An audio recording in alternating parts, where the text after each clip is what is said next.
అమెరికాలో చిందరవందరగున్న మీ ఇంటికి handyman cleaning plumbing services కోసం కాంటాక్ట్ ఇన్స్టా సర్వీస్. యుఎస్ లో ఎక్కడైనా ఎప్పుడైనా for instant booking visit instaservice.com. నమస్కారం, సుమన్ టీవీకి స్వాగతం. నేను గీతాంజలి.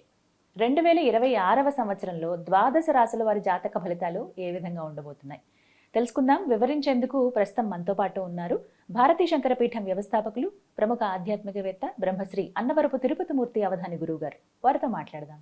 గురుగారు నమస్కారం అండి. ఓం శ్రీ మహాగణాధిపతయే నమః. గురుగారు, ఈ 2026వ సంవత్సరంలో ద్వాదశ రాశుల్లో చివరిదైన మీనరాశి వారి జాతక ఫలితాలు ఏ విధంగా ఉంటాయో తెలియజేస్తారా? తప్పకుండా అమ్మా. మీనం అనగా చేప, మత్స్య. ఆ రాశిలో జన్మించిన వారు పాదరసము వలె చిక్కరు, దొరకరు అని అంటూ ఉంటారు. దొరికితే అమాంతం మింగేస్తారు. అంటే కొన్నిట్లకి నీటిలో ఉన్నంత వరకే బలం. అలాగే మీనరాశి వారికి కూడా గురుబలం ఉన్నంత వరకు వాళ్ళ జోలికి ఎవరు వెళ్ళలేరు. మీనరాశి వాళ్ళు మీరు జాగ్రత్తగా గమనిస్తే వాళ్ళ కళ్ళు కూడా భలే చూడముచ్చటగా ఉంటాయండి. చాలా చాలా చూడముచ్చటగా ఉంటాయి. అందులో ఇంకొక కొన్ని నక్షత్రాల లగ్నాలు అయితే కనుక అచ్చం ఇలా వచ్చినట్టుగా ఆ కళ్ళు అలా చూడబుద్ధి అవుతుంది. చక్కగా అలా ఉంటుంటాయి. వాళ్ళ కళ్ళల్లోనే అందం ఉంటుంది. అలానే కళ్ళు ఎర్ర చేస్తే మాత్రం అవతల వాడు తలకంచుకుని వెళ్ళిపోతాడు, మాట్లాడకల్లా. ఆ కోపము, పౌరుషము, ప్రేమ, జాలి, దయ, కరుణ మొత్తం కళ్ళతోటే వాళ్ళు చూపించేస్తారు. ఆ కళ్ళు కూడా అంత చాలా చక్కగా భలే బాగుంటాయి అసలు చూడటానికి. వాళ్ళకి బలం ఏంటంటే కుటుంబం, వాళ్ళ బలహీనత కుటుంబమే అమ్మా. అంటే కుటుంబం కోసం దేన్నైనా వదిలేస్తారు. అలాగే కొన్ని సాధించాలంటే కుటుంబాన్ని కూడా వదిలేస్తారు. వాళ్ళ బలం బలహీనత అదే. అదే ఏది ఏ సమయంలో గట్టిగా ఉంటారనేటువంటి విషయం చెప్పడం కష్టం. రెండు, వాళ్ళకి బాధేస్తుందేమో చెప్తే. ఒక రకంగా మీనరాశిలో ఉండేటువంటి వాళ్ళు స్వార్థంతో ఉంటారండి. తప్పు కాదు. నేను, నా కుటుంబం, నా పిల్లలు, తర్వాత ఎవరైనా కుటుంబం కోసం అయితే అదే ఆస్వార్థం. నా పిల్లలు, నా కుటుంబం తర్వాతే ఇక ఎవరైనా. ఏం చేస్తాం? పిల్లలు, లేదంటే నేను చేసేటువంటి ఉద్యోగంలో నా సహవారులు, నా దగ్గర ఉండేటువంటి, నా కింద ఉండేటువంటి వాళ్ళు, కానీ వాళ్ళకి నేను ఎక్కువ వాల్యూ ఇస్తాను. ఓకే, మంచిది, తప్పులేదు. కానీ ఆ స్వార్థం అనేటువంటిది ఒక్కొక్కసారి తెలియకుండా కుటుంబానికి దూరం కూడా అవుతూ ఉంటుంది.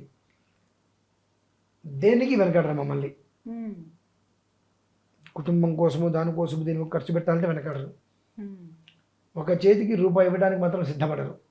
అంటే వాళ్ళకి తెలుసు, వాళ్ళ చేతి నుంచి ₹1 వెళ్తే మళ్ళీ తిరిగి రాదు అని. సాధ్యమంతరకు తిరిగి రాదు. కాబట్టి వాళ్ళు ఎవరి చేతికి ఎవరు.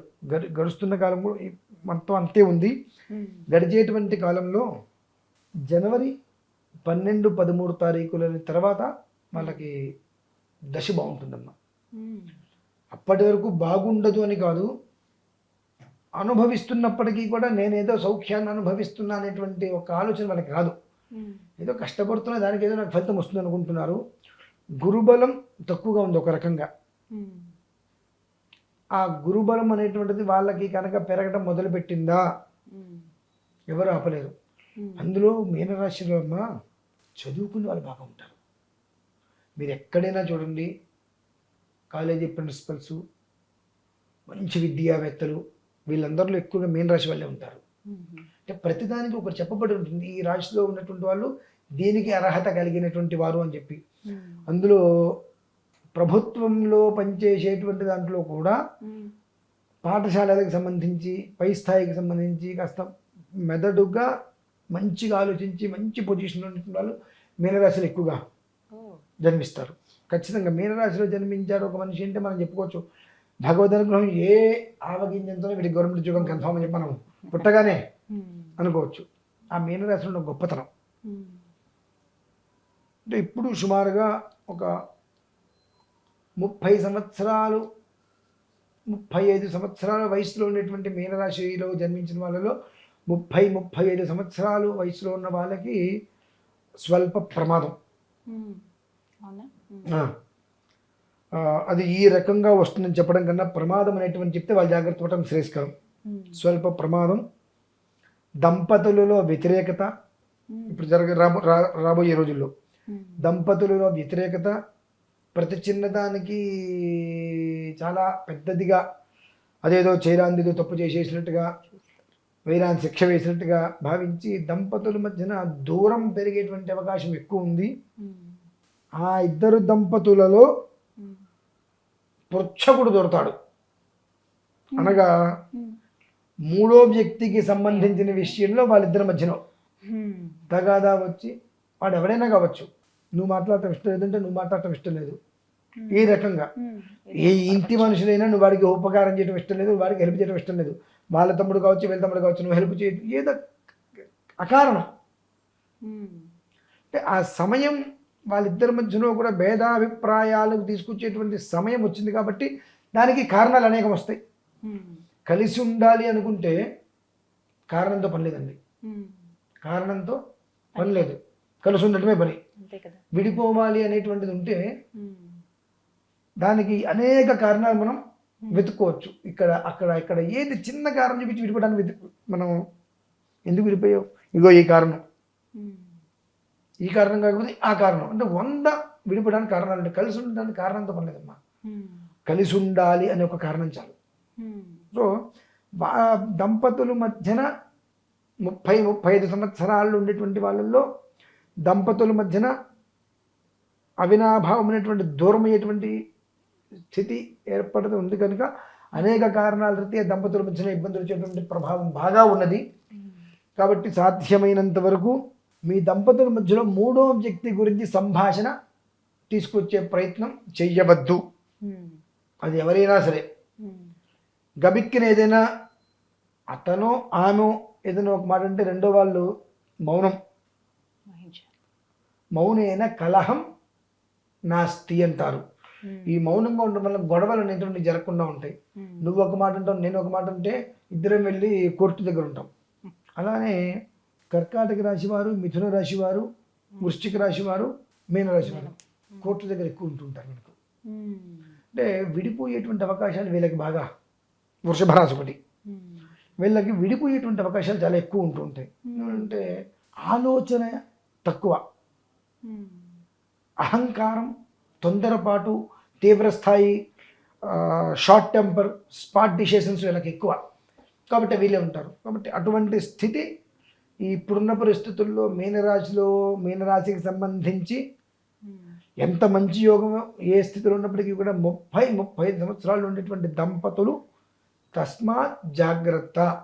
ఏ చిన్న విషయం వచ్చినా నువ్వు వద్దంటే నువ్వు వద్దని చెప్పి విడాకులు, డైవర్స్ అని చెప్పి కోర్టు దగ్గర ఉండే సంవత్సరాల తరబడి నిలబడవలసిన పరిస్థితి వస్తుంది. అక్కడ నిలబడి వెయిట్ చేసేటువంటి దానికన్నా ఒక 10 నిమిషాలు ఇక్కడ సంయమనం పాటిస్తే అక్కడికి వెళ్ళాల్సిన అవసరం ఉండదు కదా. చిన్న లాజిక్.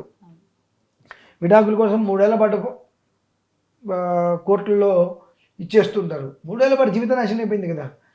అక్కడ ఒకళ్ళు మాట వచ్చినప్పుడు ఎవరో ఒకళ్ళు ఒక 10 నిమిషాలు సైలెంట్గా ఉంటే అక్కడితో అది క్లియర్ అయిపోతుంది. ఆ చిన్న లాజిక్ దృష్టిలో ఉంచుకొని ఈ విధానాన్ని అనుసరించుకోవటం. అలానే సుబ్రహ్మణ్యేశ్వర స్వామి వారికి ఆరాధన ఎంత చేసుకోగలిగితే అంతగా సంయుక్తం అనేటువంటిది ఉంటూ ఇద్దరి మధ్యలో ఉండేటువంటిది ఏదైతే కనుక